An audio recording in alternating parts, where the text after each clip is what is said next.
গেলেন, তার মায়ের কাছে দিলেন, মা এই জুতাটা কি করবা দেখো, এটা তো শিক্ষকের জুতা। পরের দিনের ঘটনা, ওই ছাত্রকে আর দেখা যাচ্ছে না ক্লাসে।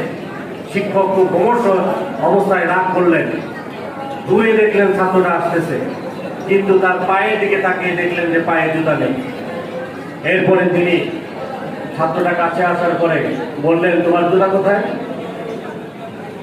এই কথা বলে তিনি তাকে শাস্তি দিলেন। দুজনেই কান্না করছে। এমন সময় ছাত্রটি বলছে, হুজুর আমি তো আপনার জুতা পায়ে নিয়ে আসতে পারি নাই। তাহলে কি করেছো জুতা?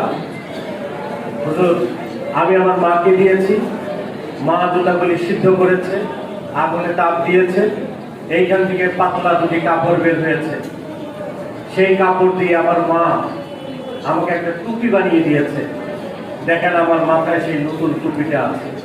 আমি তো শিক্ষকের জুতা আমি পায়ে নিয়ে আসতে পারি না, আমি এই জন্য মাথায় করে নিয়ে এসেছি।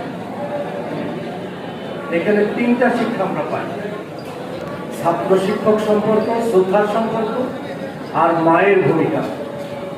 আজকের সমাজ ব্যবস্থায় যদি এই পরিবেশ তৈরি হয়, তাহলে এই সমাজ হবে আলোকিত সমাজ, এই সমাজ হবে গতিশীল একটি মানবিক সমাজ।